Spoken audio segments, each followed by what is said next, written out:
Hi, and welcome to the monthly highlight for September 2022.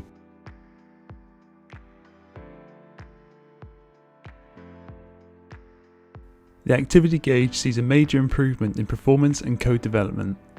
There's a reason why you should be excited about this, because it means we have opened the door for easier feature development and quicker resolution of bugs that may appear. Moreover, from the user experience point of view, the visualization responds quicker, processes data faster, and gives you that wow experience that you've come to expect from Vizlib. One of the most heavily requested features for the Vizlib bar chart has just been released. You can now determine the dimension color of the bars by using the master item color option in the property panel. Like the bar chart, the Vizlib pie chart sees a significant feature implementation. You can control the chart segment color by allowing for master item color in the pie chart's property panel. The general understanding of the master item color feature. For both the Vizlib bar chart and Vizlib pie chart, the colors have to be set up first in the master item section on the left menu and under dimensions.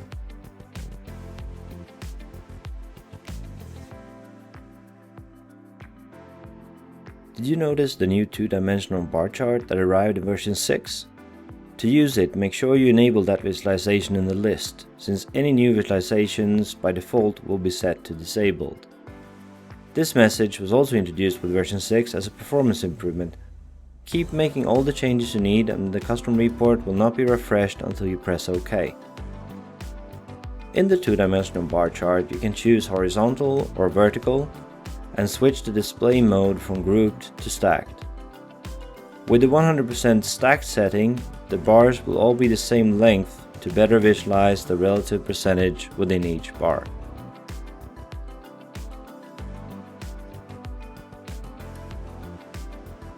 Did you know that the selected dimensions are stored in bookmarks? Use alternative dimensions to select the setup you like, save it as a bookmark. When returning to the bookmark, you automatically get the correct dimensions selected.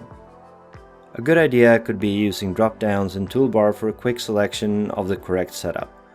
No need to create multiple tables.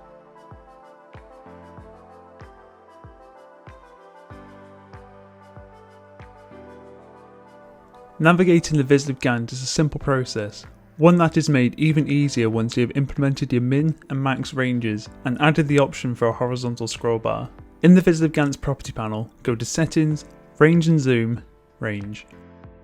Here you now enable range boundaries and put your start and end dates in. I'm using an expression to determine my start date and end date.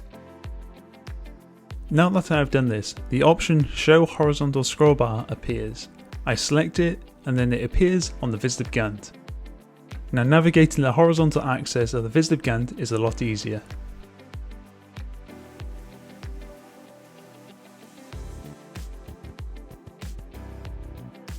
Our first collaboration feature is the new improved change to REST destinations. Vizlib input form no longer needs a middleware service like Zapier or Microsoft Flow. Requests can now be sent directly to the REST API. Let's send a message to Slack. Going through the Slack API documentation, I find an example I would like to use. Click the Copy Payload button.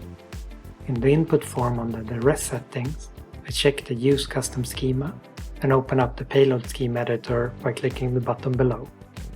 Replace the default payload with the one copied from the Slack API documentation. The next step is to insert the values from the form into the new payload.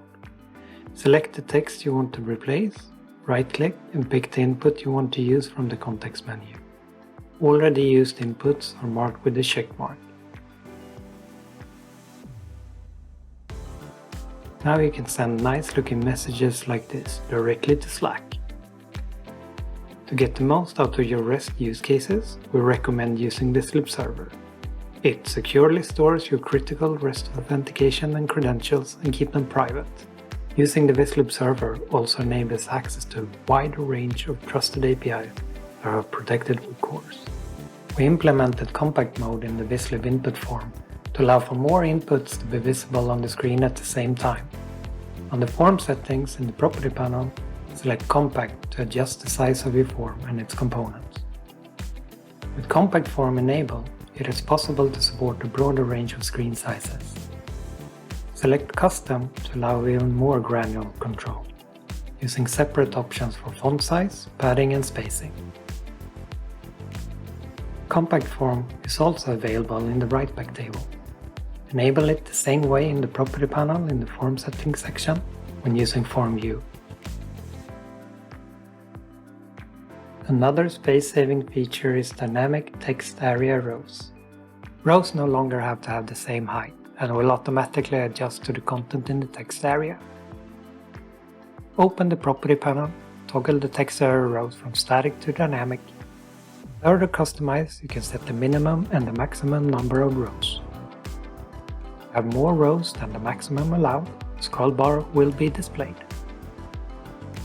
New lines are added to a text area, it will grow with the new content. Dynamic text area rows are now available for both the right back table and the input form. With the latest release of the Vizlib server, we allow content admins to view the log browser section in the VMC. No need to ask a root admin to provide the logs anymore. Especially useful when a loop and reduce task fails and you need to inspect the reload log to investigate what went wrong. Thanks for watching, and don't forget to subscribe and follow us on social media.